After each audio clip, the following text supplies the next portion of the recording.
فينا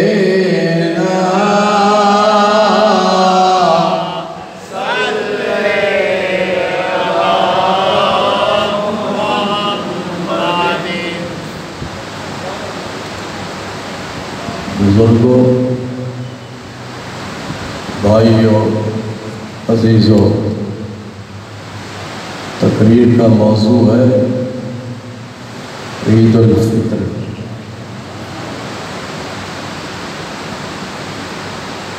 اللہ تعالیٰ کا بے پایاں، بے حد اور بے شمار شکر ہے، اس نے زندگی میں ایک بار پھر عید الفطر کی سعادت حاصل کرنے کی توفیق عطا فرمائی ہے۔ عید کا معنی ہے لوٹنا اور فطر کا معنی ہے چھوڑنا۔ اس دن کو عید اس لیے کہا جاتا ہے کہ یہ ہر سال لوٹ کر آتا ہے، اور فطر اس لیے کہا جاتا ہے کہ ہم نے پورا مہینہ ماہ رمضان کے روزے رکھے، اور روزے مکمل کرنے کے بعد ہمیں اللہ تبارک و تعالیٰ نے آئندہ کے لیے آئندہ رمضان تک چھوڑنے کی توفیق عطا فرمائی۔ فطر کا معنی چھوڑنا کہ تم نے گنتی تو پوری کر لی، ماہ رمضان کے روزے رکھ لیے، اب چھوڑ۔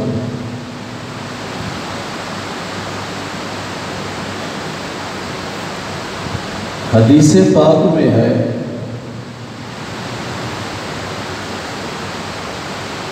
حضور صلی اللہ علیہ وسلم نے ارشاد فرمایا،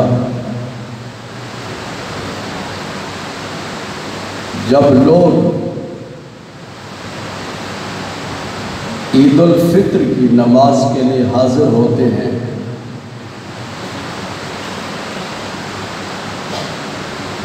تو عید الفطر کے اجتماع کو دیکھ کر اللہ تبارک و تعالی اپنے فرشتوں کے سامنے فخر فرماتا ہے کہ دیکھو یہ لوگ اپنی پوری مزدوری کر کے میری بارگاہ میں مزدوری لینے کے لیے آئے ہیں۔ فرمایا یہ سارے مزدور ہیں، جتنے آپ سب لوگ بیٹھے ہیں سب کیا ہیں؟ مزدور ہیں۔ اللہ ارشاد فرماتا ہے فرشتوں مجھے یہ بتاؤ کہ وہ مزدور جس نے اپنی مزدوری پوری کی ہو، مزدوری پوری کی ہو، اسے کتنی مزدوری دی جائے؟ جس نے مزدوری پوری کی ہے اسے کتنی مزدوری دی جائے؟ تو فرشتے عرض کرتے ہیں یا اللہ اسے پوری مزدوری دی جائے۔ اللہ تعالیٰ ارشاد فرماتا ہے میں تمہیں گواہ بناتا ہوں کہ یہ جتنے بھی لوگ آئے ہیں میں نے ان سب کو بخش دیا۔ آج کے دن عید الفطر کے دن ہمیں جو اللہ تبارک و تعالیٰ عیدی عطا فرماتا ہے، آپ اپنے بچوں کو جا کر عیدی دیں گے، اپنے دوستوں کو عیدی دیں گے، یہ الگ بات ہے کہ مولوی صاحب کو عیدی نہیں دیں گے، تو عیدی دیں گے یعنی آج ہم سب اللہ تعالیٰ کی بارگاہ میں حاضر ہوئے عیدی کے لیے۔ کس کے لیے؟ تو عیدی کیا ہے ہماری؟ عیدی ہے مغفرت اور بخشش، اور اللہ ارشاد فرماتا ہے فرشتوں تم گواہ ہو جاؤ کہ میں نے ان سب کو بخش دیا۔ لیکن یہ بات یاد رکھو معظم صاحب، شرط یہ ہے کہ مزدور نے مزدوری پوری کی ہو، ڈنڈی نہ ماری ہو۔ جس کو آپ نے مزدوری کے لیے ہائر کیا ہے، جتنا اس کا ٹائم ہے کہ اتنے گھنٹے آپ نے مزدوری کرنی ہے، اگر اس نے اپنے اس ٹائم کے اندر ڈنڈی ماری اور پوری طرح اس نے ڈیوٹی نہ دی تو یہ سمجھ لو کہ اس نے پوری مزدوری پوری نہیں کی۔ سمجھ آ رہی ہے؟ مزدوری پوری نہیں کی۔ اور حدیث پاک میں ہے اللہ تعالیٰ ارشاد فرماتا ہے جس مزدور نے مزدوری پوری کی ہو اس کو کیا دیا جائے؟ اب مزدوری پوری کرنے کا کیا مطلب ہے؟ جتنے روزے دار ہیں یہ سب مزدور ہیں۔ کیا ہیں؟ مزدور ہیں۔ انہوں نے پورا مہینہ مزدوری کی، اور اللہ فرماتا ہے جس نے پوری مزدوری کی۔ پوری مزدوری کا کیا مطلب ہے؟ یہ بھی حدیث پاک میں ہے۔ حضور صلی اللہ علیہ وسلم نے ارشاد فرمایا جس نے روزہ رکھا، جس نے روزہ رکھا، تو روزہ رکھنے میں کیا کرتے ہیں ہم؟ کھانا پینا بند کر دیتے ہیں، نہ کھاتے ہیں نہ پیتے ہیں، یہ سارا کچھ بند ہو جاتا ہے، کھانا پینا ہم بند کر دیتے ہیں۔ تو اللہ تبارک و تعالیٰ کے پیارے رسول صلی اللہ علیہ وسلم نے ارشاد فرمایا جس نے روزہ رکھا اور اپنا کھانا پینا بند کر دیا، اگر اس نے جھوٹ نہیں چھوڑا اور دھوکے بازی نہیں چھوڑی اور دوسرے غلط کام نہیں چھوڑے، تو حضور صلی اللہ علیہ وسلم ارشاد فرماتے ہیں، اللہ فرماتا ہے مجھے اس کے روزے کی ضرورت نہیں ہے، مجھے اس کے روزے کی ضرورت نہیں ہے۔ روزہ رکھ کر جھوٹ بولنا، روزہ رکھ کر یہ کہنا کہ یہ چیز میں نے اتنے میں لی ہے حالانکہ اس نے اس سے کم لی، جھوٹ کسان بولتا ہے، جھوٹ دکاندار بولتا ہے، جھوٹ شاگرد بولتا ہے، جھوٹ بچے بولتے ہیں۔ تو روزہ رکھ کر جس نے جھوٹ بولا اور یہ جھوٹ گناہ کبیرہ ہے، تو حضور صلی اللہ علیہ وسلم نے ارشاد فرمایا اللہ کو اس آدمی کے روزے کی کوئی ضرورت نہیں ہے۔ تو صحیح معنوں میں مزدور وہ ہے جس نے روزے کے آداب کو مد نظر رکھا، پورے روزے میں اس نے جھوٹ نہیں بولا، پورے روزے میں اس نے غیبت نہیں کی، پورے روزے میں اس نے تکبر نہیں کیا، پورے روزے میں اس نے کسی کو دھوکہ نہیں دیا، پورے روزے میں اس نے تمام روحانی بیماریوں سے اجتناب کیا۔ وہ پورا مزدور ہے، وہ پورا مزدور ہے۔ اور اس پورے مزدور کو عید کے دن اللہ تعالیٰ جو عیدی عطا فرماتا ہے وہ ہے مغفرت اور بخشش، کہ اس کے زندگی بھر کے تمام گناہوں کو معاف کر دیا جاتا ہے۔ اور یہ تو حدیث پاک میں ہے من صام رمضان ایمانا واحتسابا وقام رمضان ایمانا واحتسابا غفر له ما تقدم من ذنبه۔ سرکار مدینہ صلی اللہ علیہ وسلم ارشاد فرماتے ہیں جس نے ثواب کی نیت سے، جس نے اس نیت سے روزہ رکھا کہ میرا رب مجھ پر راضی ہو جائے، تو فرمایا اللہ اس کے سابقہ سے تمام گناہ معاف کر دیتا ہے۔ اور فرمایا رات کو اس نے قیام کیا، اللہ کی عبادت کی اس نیت سے کہ میرا رب راضی ہو جائے، تو رب کائنات اس کے تمام گناہوں کو معاف کر دیتا ہے۔ تو آج عید الفطر کا دن جی اللہ سے انعام حاصل کرنے کا دن ہے، اللہ سے عیدی وصول کرنے کا دن ہے۔ آج کے دن اللہ تبارک و تعالیٰ کی بے پایا رحمت کے حصول کا دن ہے، اور وہ انعام کیا ہے؟ مغفرت اور بخشش۔ اور حدیث پاک میں حضور صلی اللہ علیہ وسلم نے ارشاد فرمایا الصوم لی وانا اجزی بہی، روزہ انسان اس لیے رکھتا ہے کہ میرا رب مجھ پر راضی ہو جائے۔ جس نے روزہ رکھا ہے تو کسی کو پتہ نہیں ہے کہ اس نے روزہ رکھا ہوا ہے، اللہ جانتا ہے جی یا وہ بندہ جانتا ہے؟ ہم اعلان تو نہیں کرتے جی میں نے روزہ رکھا ہوا ہے، تو روزہ رکھنے والے کے بارے میں کون جانتا ہے؟ اللہ جانتا ہے۔ اللہ تعالیٰ ارشاد فرماتا ہے کہ جو آدمی نماز پڑھتا ہے تو میں فرشتوں کو حکم دیتا ہوں کہ اس کے نامہ اعمال میں نماز کا ثواب لکھو۔ جس نے حج کیا فرشتوں کو حکم دیتا ہوں کہ میں نامہ اعمال میں اس کا ثواب لکھو۔ جس نے نیک عمل کیا اللہ اس کو جنتیں عطا کرتا ہے۔ ان الذین آمنوا وعملوا الصالحات لہم جنات تجری من تحتها الانہار، کہ جن لوگوں نے نیک عمل کیے اللہ ان کو جنتیں عطا فرماتا ہے جن کے نیچے نہریں جاری ہوتی ہیں۔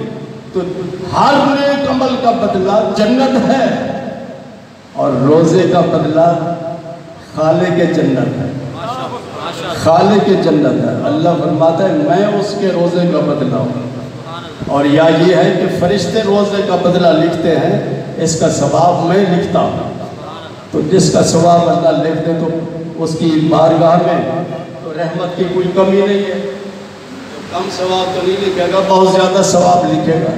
تو فرمایا کہ جب تم ماہ رمضان کے روزے مکمل کر لو وَلِتُكَبِّرُ اللَّهَ، پھر اللہ کی بڑائی بیان کرو۔ اسی لیے حدیث پاک میں ہے جب آپ گھر سے نکلتے ہیں نماز عید ادا کرنے کے لیے تو راستے میں کہیں اللہ اکبر اللہ اکبر لا الہ الا اللہ واللہ اکبر اللہ اکبر وللہ الحمد، اللہ اکبر کہتے ہوئے گھر سے نکلو، اور پورے راستے میں بلند آواز سے کہتے چلو اللہ اکبر۔ یہ قرآن کہتا ہے وَلِتُكْمِلُوا الْعِدَّةَ وَلِتُكَبِّرُوا اللَّهَ، تم نے ماہ رمضان کی گنتی کو مکمل کیا یعنی روزے رکھے، اس کے بعد تم کیا کرو؟ اللہ کی بڑائی بیان کرو۔ اللہ نے مجھے یہ توفیق دی کہ میں نے اس کی رضا کے لیے پورے ماہ رمضان میں روزے رکھے، اس کی رضا کے لیے۔ اب اس کے بعد بھی تو اس بات کا عہد کر لے کہ میں پوری زندگی اللہ کی رضا کے لیے کام کروں گا اور اللہ کو سب سے بڑا مانوں گا۔ اللہ کو اللہ اکبر کیا معنی ہے؟ اللہ سب سے بڑا ہے، اللہ سب سے بڑا ہے۔ اس دنیا میں بہت سارے لوگ دعویٰ کرتے ہیں کہ ہم بڑے ہیں، لیکن یہ بات یاد رکھو کوئی بڑا نہیں ہے، بڑا وہ ہے جس نے ساری کائنات کو پیدا کیا۔ حضرت علی کرم اللہ تعالیٰ وجہ الکریم سے کسی نے عرض کیا حضرت آپ دعا فرمائیں کہ اللہ تعالیٰ میرے رزق میں برکت فرمائے، میرے رزق میں برکت فرمائے۔ آپ نے ارشاد فرمایا جھوٹ بولنا چھوڑو، جھوٹ سے علم میں برکت نہیں ہوتی، جھوٹ سے کاروبار میں برکت نہیں ہوتی، جھوٹ سے زندگی میں برکت نہیں ہوتی۔ تو اللہ اکبر کہنے کا مطلب یہ ہے کہ اللہ سب سے بڑا ہے۔ جب وہ سب سے بڑا ہے تو وہ یہی ہم سے تقاضا کرتا ہے کہ میں نے جس چیز کا تجھے حکم دیا اس پہ عمل کر، اس پہ عمل کر۔ جب وہ سب سے بڑا ہے تو جو بڑا ہوتا ہے وہ جس بات کا حکم دیتا ہے اس پہ عمل کرنا چاہیے۔ اور یہ بات یاد رکھو، جس نے اللہ کے احکامات پہ عمل کیا کہ میرے رب نے جو کہا میں نے اس پہ عمل کرنا ہے۔ ماہ رمضان کے روزے رکھنے کے بعد ہمیں اس بات کا عہد کرنا ہوگا وَلِتُكَبِّرُوا اللَّهَ، کہ ہمیں ہمارا رب جو کہے گا ہم اس پہ عمل کریں گا۔ اور جس نے رب کی بارگاہ میں اس بات کا عہد کر لیا ہے کہ یا اللہ جو تو نے کہا میں اس پہ عمل کروں گا، تیری اطاعت کروں گا، تیرے ہر حکم پہ عمل کروں گا، پھر رب نے وعدہ کیا ہے مَن یُطِعِ اللَّهَ وَرَسُولَهُ فَقَدْ فَازَ فَوْزًا عَظِیمًا، کہ جس نے اللہ کی فرما برداری کی اور اللہ کے رسول کی فرما برداری کی اللہ فرماتا ہے میں اس کو بہت بڑی کامیابی عطا کرتا ہوں۔ آج چھوٹا بھی چاہتا ہے کہ میں کامیاب ہوں، بڑا بھی چاہتا ہے کہ مجھے کامیابی حاصل ہو، جی بوڑھا بھی چاہتا ہے میں کامیابی حاصل کروں۔ ہر شخص کامیابی کا دعوے دار ہے اور کامیابی حاصل کرنا چاہتا ہے۔ نسخہ کیا ہے، فارمولہ کیا ہے جس پر عمل کرنے سے انسان کو کامیابی ملتی ہے؟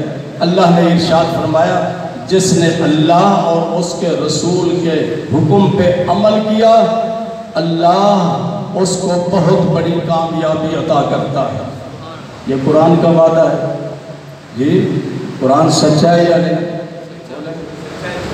اس کے سچا ہونے میں کوئی شک نہیں۔ اللہ فرماتے تم میرے حکم پر عمل کرو، میرے محبوب کے حکم پر عمل کرو، میں تمہیں بہت بڑی کامیابی عطا کروں گا۔ دنیا نے دیکھا کہ 1,40,000 سے زیادہ صحابہ کرام تھے، اور صحابہ اللہ اور اس کے رسول کی فرما برداری کرنے والے۔ یہ نہیں دیکھا کہ یہ جو بات اللہ تعالیٰ یا حضور صلی اللہ علیہ وسلم فرما رہے ہیں یہ میرے فائدے میں ہے یا نہیں۔ اللہ رسول نے جو کہہ دیا اس پہ عمل کیا، انہوں نے عمل کیا اور ان کو رب نے یہ مقام عطا کیا کہ قیامت تک آنے والا کوئی غوث اور کوئی قطب ان کے مقام پر نہیں پہنچ سکتا۔ ماہ رمضان کے بعد فرمایا اللہ اکبر، اس بات کا عہد کر لو، یقین کر لو کہ اللہ سب سے بڑا ہے۔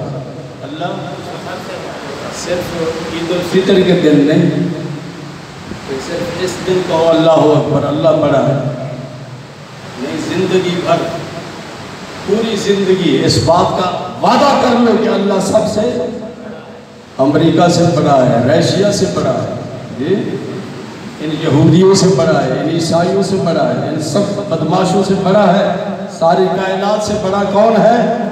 اللہ ہے، وہ مالک الملک ہے۔ لیکن رب تجھے اس وقت کامیابی عطا کرے گا جب تو رب کا بندہ بن جائے گا، جب تو من کان للہ کان اللہ لہ، جو رب کا بندہ بن جاتا ہے تو حضور صلی اللہ علیہ وسلم فرماتے ہیں اللہ اس کا ہو جاتا ہے، اللہ اس کا ہو جاتا ہے۔ صحابہ کرام کی زندگی کو آپ دیکھ لیں کہ وہ اللہ کے ہو گئے، اور نتیجہ کیا نکلا؟ جہاں بھی قدم رکھتے تھے فتح نصرت ان کے قدم چومتی تھی، کبھی بھی ان کو ناکامی کا سامنا نہیں کرنا پڑا۔ آج ہمارے مسلمان مختلف علاقوں میں قسم پرسی کے عالم میں ہے، ظلم و ستم کا شکار ہے، بچوں کو یتیم کیا جا رہا ہے، خواتین کو بیوہ کیا جا رہا ہے، ان پہ بمباری کی جا رہی ہے۔ فلسطین میں دیکھ لیں اسرائیل کس طرح کی بدماشی کر رہا ہے، لیکن افسوس اس بات کا ہے کہ جتنے بھی اس کے آس پاس کے ملک مسلمان ملک ہیں کوئی بھی اس کے خلاف ایکشن لینے کے لیے تیار نہیں ہے۔ چھوٹا سا ملک ہے اور اس نے سب کو آگے لگایا ہوا ہے۔ اس کی بنیادی وجہ یہی ہے کہ امریکہ اس کی پشت پر ہے، اور امریکیوں کے اگر بچے اس طرح برباد اور تباہ ہوں تو پھر آپ دیکھ لیں کہ 9/11 کا واقعہ پیش آیا، پھر کیا کیا؟ افغانستان میں کتنی تباہی مچائی انہوں نے، اور عراق میں کتنی تباہی انہوں نے مچائی، لاکھوں کی تعداد میں لوگوں کو انہوں نے قتل کر دیا۔ کیوں؟ اس لیے کہ ان امریکیوں کو تکلیف پہنچی 9/11، اس کا بدلہ لینے کے لیے انہوں نے یہ کیا۔ انہیں شرم نہیں آتی کہ فلسطین میں کیا ہو رہا ہے، کشمیر میں کیا ہو رہا ہے، روہنگیا میں کیا ہو رہا ہے، اور کتنے لوگوں مسلمانوں کو قتل اور شہید کیا جا رہا ہے۔ لیکن افسوس ہوتا ہے ان مسلمان ملکوں پر جو اس کے آس پاس رہتے ہیں، جو اس کے آس پاس رہتے ہیں۔ اگر اس طرح کی تباہی اور بربادی ہوتی ان کے آس پاس میں، انہیں غیرت ملی کا مظاہرہ کرنا چاہیے، لیکن افسوس کہ کوئی محمد بن قاسم نہیں ہے، کوئی صلاح الدین ایوبی نہیں ہے اس دور میں۔ اگر محمد بن قاسم ہوتا تو خاتون نے کراچی میں ان کو آواز دی اور یہ آواز ان تک پہنچی تو وہاں سے آئے عرب سے اس خاتون کی عزت اور اس کی ناموس کے تحفظ کے لیے اس وقت جو فلسطین میں جو کچھ ہو رہا ہے، ان کی بلڈنگوں کو تباہ کیا جا رہا ہے، ان پہ بمباری کی جا رہی ہے، میں ان سے بھی کہوں گا کہ اپنے آپ کو سچا اور پکا مسلمان بنا لو، اپنے دلوں میں عشق مصطفیٰ کی شمع کو روشن کر لو، اور یہ عشق مصطفیٰ ایسی قوت اور ایسی طاقت ہے کہ دنیا کی کوئی طاقت اس کا مقابلہ نہیں کر سکتی۔ صحابہ کرام جب بدر میں تشریف لے گئے تھے، بدر کی سرزمین پہ کتنے صحابہ تھے؟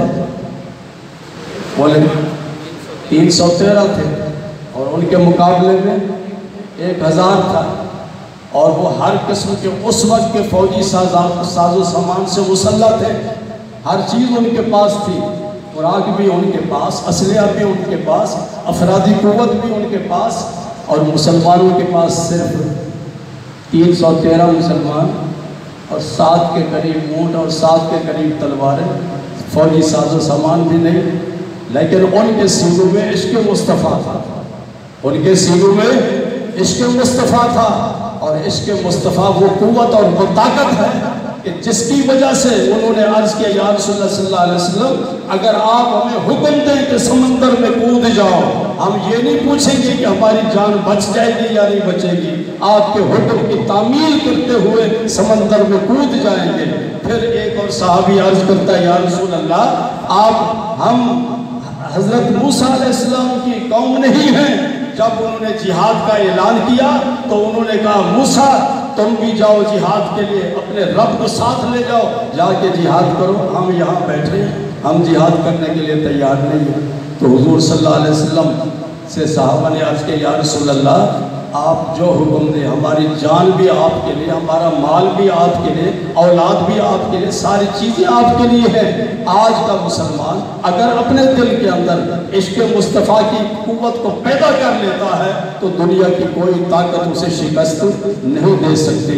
فلسطین کا مسئلہ ہو، کشمیر کا مسئلہ ہو، روہنگیا کا مسئلہ ہو، اسی طرح جہاں جہاں بھی مسلمان رہتے ہیں اس تکلیف اور اس کرب کے عالم میں مبتلا ہیں، میں مطالبہ کروں گا تمام امت مسلمہ کے لیڈروں سے کہ سب لوگ متحد ہو کر اس بدماشی اور اس ظلم اور اس ناانصافی کے خلاف آواز اٹھائیں اور پوری طرح اپنی پوری قوت کو استعمال کریں۔ رب کائنات ہم سب کی مدد فرمائے اور ہم سب کو اپنے پیارے رسول صلی اللہ علیہ وسلم کی تعلیمات پہ عمل کی توفیق عطا فرمائے۔ وآخر دعوانا الحمدللہ رب العالمین۔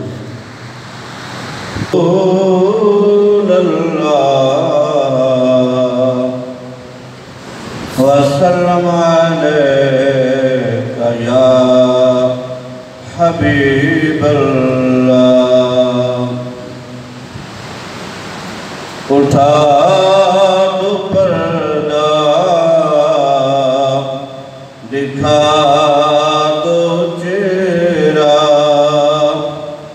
اٹھا دو پردہ دکھا دو چہرہ، کہ نور باری حجاب میں ہے، زمانہ تاریک ہو رہا ہے، زمانہ تاریک ہو رہا ہے، کہ میرے کب سے نقاب میں ہے، اٹھا دو پردہ دکھا دو چہرہ، انہیں کی بو مایہ سمن ہے، انہیں کا جلوہ چمن چمن ہے، انہیں کی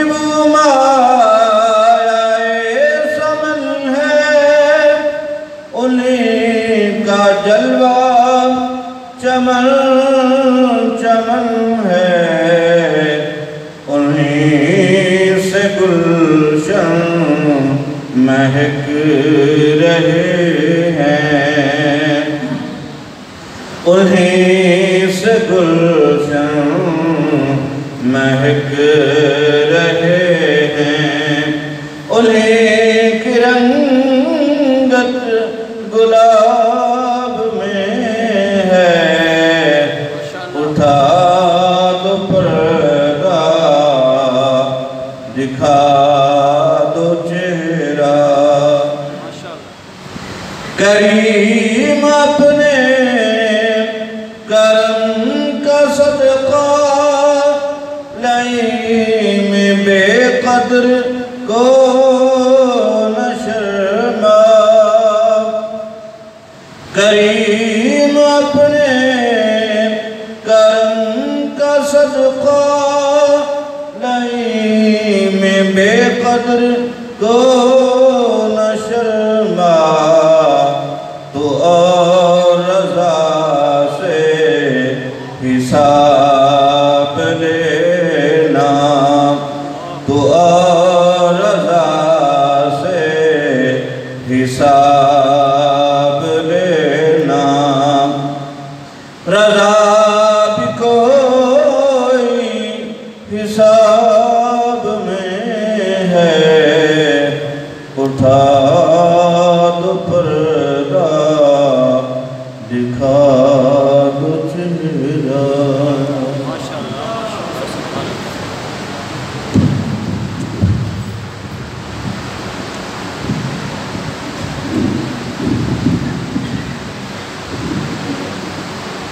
مولایا صلی وسلم دائماً ابداً علی حبیبک خیر الخلق کلہم، مولایا صلی وسلم دائماً ابداً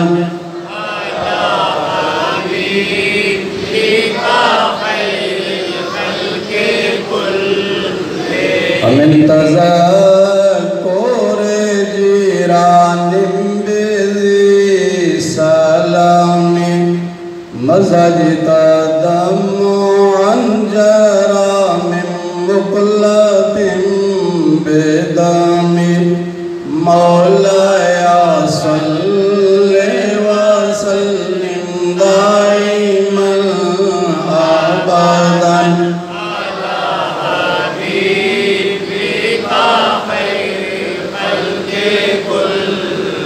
محمد سید الکونین والثقلین والفریقین من عرب ومن عجم، مولاي صل وسلم دائما أبدا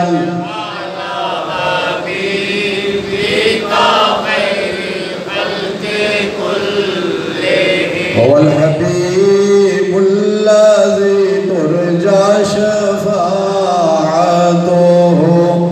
لكل هول من الأهوال مقتحم، مولاي صل وسلم دائما أبدا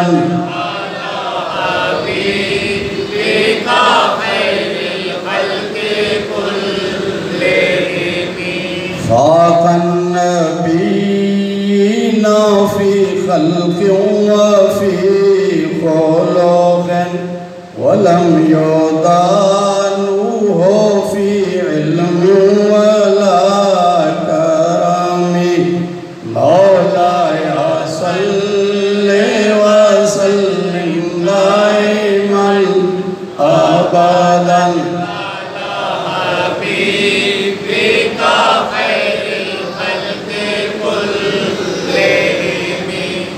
والآل والصحب ثم التابعين لهم التقى والنقى والحلم والكرم مولاي صل وسلم دائما ابدا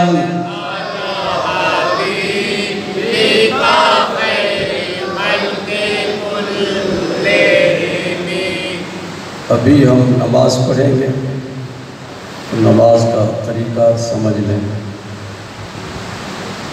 میں نے جو گفتگو کی اس کا خلاصہ یہ ہے کہ اللہ نے فرمایا تم نے پورا رمضان روزے رکھے، اب اللہ اکبر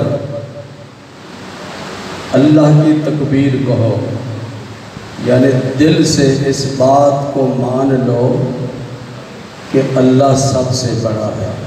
اللہ سب سے بڑا ہے، اور اللہ سب سے بڑا ہے کا مطلب یہ ہے کہ میں وعدہ کرتا ہوں کہ پوری زندگی اللہ اور اس کے رسول کے احکامات کے مطابق بسر کروں گا. یہ اللہ کے بڑا ہونے کا مطلب کیا ہے کہ میں اللہ کے ہر حکم پہ عمل کروں گا. تو عید کی 2 رکعت ہوتی ہیں، کیا 2 رکعت. ابھی ہم جب کھڑے ہوں گے تو پہلے کہیں گے اللہ اکبر، اللہ اکبر کہہ کے ہاتھ باندھ لیں گے، ٹھیک ہے.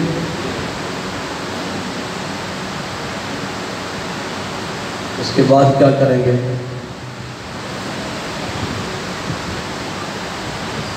بولو. سنا پڑے گا.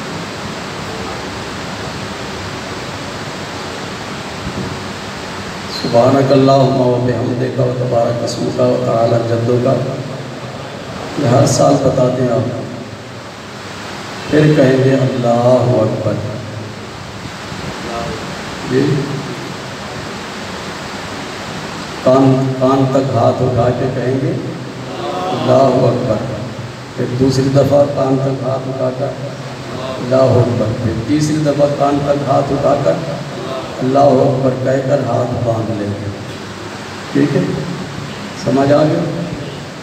سورۃ فاتحہ سے پہلے سبحانک اللہم کے بعد 3 بار کان تک ہاتھ اٹھا کر 2 بار ہاتھ چھوڑ دیں گے، تیسری بار کانوں تک ہاتھ اٹھا کر ہاتھ باندھ لیں گے. پھر پڑھیں گے قاری صاحب سورۃ فاتحہ. اس کے بعد کوئی سورت پڑھیں گے، پھر رکوع میں جائیں گے، پھر سجدہ کریں گے. اس کے بعد پھر کھڑے ہو جائیں گے. بولو بھائی. کھڑے ہونے کے بعد قاری صاحب سورۃ فاتحہ پڑھیں گے، پھر سورت ملائیں گے. رکوع میں جانے سے پہلے پھر 3 دفعہ ہاتھ اٹھائیں گے.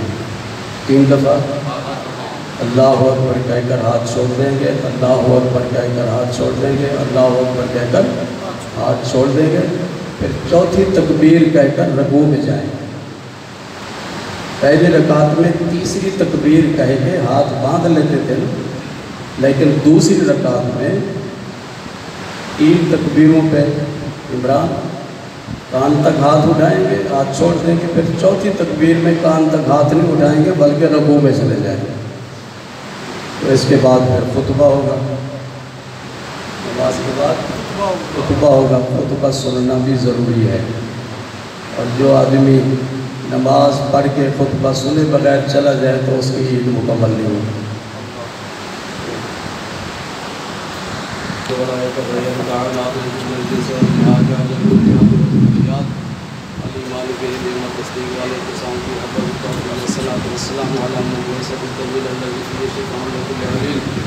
وعلى آله وأصحابه الذين هم مقدمات الدين وحجة الهداية واليقين. أما بعد فأعوذ بالله من الشيطان الرجيم. بسم الله الرحمن الرحيم. محمد رسول الله والذين معه أشداء على الكفار رحماء بينهم تراهم ركعا سجدا يبتغون فضلا من الله ورضوانا. قال الله تعالى في مقام آخر ما كان محمد أبا أحد من رجالكم ولكن رسول الله وخاتم النبيين وكان الله بكل شيء عليما. قال الله تعالى في مقام آخر وما أرسلناك إلا رحمة للعالمين. قال الله تعالى في مقام آخر إن أكرمكم عند الله أتقاكم. قال الله تعالى في مقام آخر يا أيها الذين آمنوا اتقوا الله حق تقاته ولا تموتن إلا وأنتم مسلمون. قال الله تعالى في مقام آخر إن أكرمكم عند الله أتقاكم. قال الله تعالى في مقام آخر إن الله وملائكته يصلون على النبي يا أيها الذين آمنوا صلوا عليه وسلموا تسليما. اللهم صل على سيدنا مولانا محمد وعلى آل سيدنا مولانا محمد وبارك وسلم. بارك الله لنا ولكم في القرآن العظيم ونفعنا وإياكم بالآيات والذكر الحكيم. إنه تعالى جواد قديم ملك بر رؤوف رحيم.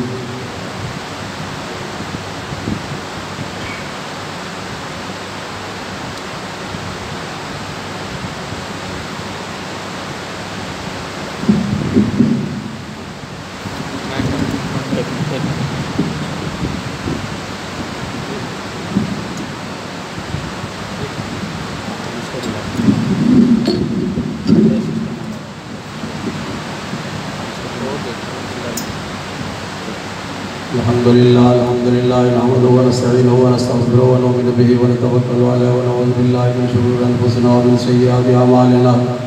من يهده الله فلا مضل له ومن يضلل فلا هادي له ونشهد ان لا اله الا الله وحده لا شريك له ونشهد ان سيدنا محمدا عبده ورسوله. اما بعد فقال النبي صلى الله عليه وسلم انما الاعمال بالنيات. قال النبي صلى الله عليه وسلم المسلم من سلم المسلمون من لسانه ويده.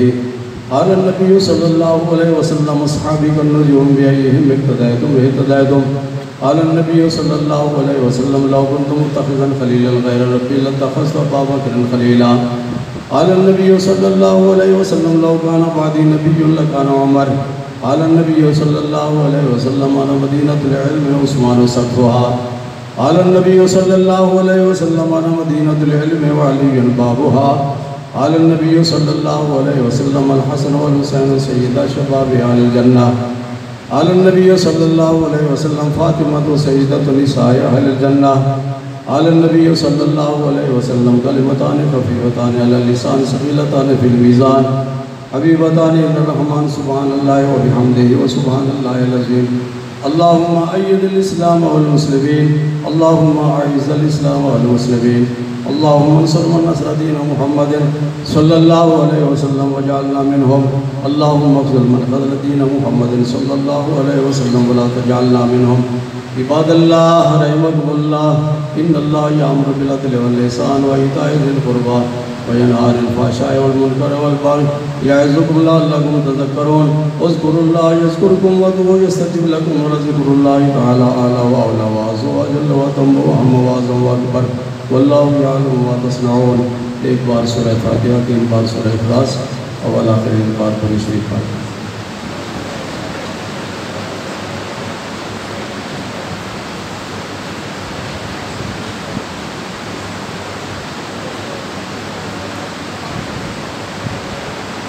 اللهم صل على سيدنا مولانا محمد وعلى آل سيدنا مولانا محمد وبارك وسلم. اللهم اوصل وبلغ صواب هذا الكلام ما قرات وحسبت الى جناب سيدنا محمد صلى الله عليه وسلم والى اله واصحابه وازواجه وآل بيته وجميع اخوانه من النبيين والصديقين والشهداء والصالحين الى جميع المؤمنين والمؤمنات خصوصا الى روح سيدنا وسندنا الشيخ السيد علي بن عثمان الحجویری المعروف بداتا گنج بخش رحمہ اللہ تعالی والى روح سيدنا وسندنا الشيخ السيد عبد القادر الجیلانی سب البغدادی رضی اللہ تعالی عنہ. یا اللہ اپنے پیارے حبیب صلی اللہ علیہ وسلم کے وسیلہ جلیلہ سے ہمارے والدین کی مغفرت فرما، ہمارے عزیز و اقارب کی مغفرت فرما، ہمارے اساتذہ تلامذہ کی مغفرت فرما، ہمارے مشائخ طریقت کے برزخی درجات کا بلند فرما، جنت الفردوس میں اعلیٰ مقام عطا فرما. اپنے پیارے حبیب صلی اللہ علیہ وسلم کی محبت سے ہم سب کی سیروں کو منور فرما. آپ کے اسوہ حسنہ پہ عمل کی توفیق عطا فرما. صحابہ کرام، اہل بیت کرام، اولیاء کرام کی محبت عطا فرما. ان کے نقش قدم پہ چلنے کی توفیق عطا فرما. یا اللہ اپنے پیارے حبیب صلی اللہ علیہ وسلم کے وسیلہ جلیلہ سے امت مسلمہ کو اتحاد عطا فرما، دنیا بھر کے مظلوم مسلمانوں کو ظلم و ستم سے نجات عطا فرما۔ یا اللہ کشمیر، فلسطین، بیت المقدس کو آزادی عطا فرما، کشمیری اور فلسطینی مظلوم مسلمانوں کو ظلم و ستم سے نجات عطا فرما۔ یا اللہ ان کے جان و مال، عزت آبرو کی حفاظت کرنے کی توفیق عطا فرما۔ اپنے پیارے حبیب صلی اللہ علیہ وسلم کے وسیلہ جلیلہ سے ہمارے پیارے وطن کی حفاظت فرما، اندرونی بیرونی دشمنوں کی سازشوں سے محفوظ فرما۔ اس میں مکمل طور پر نظام مصطفیٰ صلی اللہ علیہ وسلم کے نفاذ کی توفیق عطا فرما۔ یا اللہ اپنے خصوصی فضل و کرم سے کرونا جیسی وبا سے پوری دنیا کو جلد از جلد نجات عطا فرما۔ ہم سب کو حج اور عمرہ کی توفیق عطا فرما، زیارت حرمین شریفین نصیب فرما۔ ہم سب کی اولاد کو نیک صالح فرما بردار بنا، اپنے ماں باپ کا ادب احترام اور ان کی خدمت کی توفیق عطا فرما۔ یا اللہ قرآن پاک پڑھنے، سننے، سمجھنے، اس پہ عمل کرنے کی توفیق عطا فرما۔ حدیث پاک پڑھنے، سننے، سمجھنے، اس پہ عمل کرنے کی توفیق عطا فرما۔ بڑوں کا ادب احترام اور ان کی خدمت کی توفیق عطا فرما، چھوٹوں پہ شفقت کرنے کی توفیق عطا فرما۔ یا اللہ ہمارے دلوں کو اپنے اور اپنے پیارے حبیب صلی اللہ علیہ وسلم کی محبت سے منور اور روشن فرما، دنیا کی محبت سے ہمارے دلوں کو خالی کر اپنے پیارے حبیب صلی اللہ علیہ وسلم کے وسیلہ جلیلہ سے مرتے وقت ایمان نصیب فرما۔ خدایا بحق بنی فاطمہ کہ بر قول ایمان کنی فاطمہ، اگر دعوت امرد کنی ور قبول، منو دست و دامان آل رسول، منو دست و دامان آل رسول، منو دست و دامان آل رسول۔ گنج بخش فیض عالم مظہر نور خدا، ناقصارا پیر کامل کاملارا رہنما، گنج بخشی آپ کی مشہور ہم پہ کر کرم، کر کرم کرو کرم دونوں جہاں میں رکشر۔ وصلی اللہ تعالیٰ علی حبیبہ خیر خلقہ سیدنا محمد وآلہ وصحبہ اجمعین برحمتک یا ارحم الراحمین۔ میری طرف سے آپ سب کو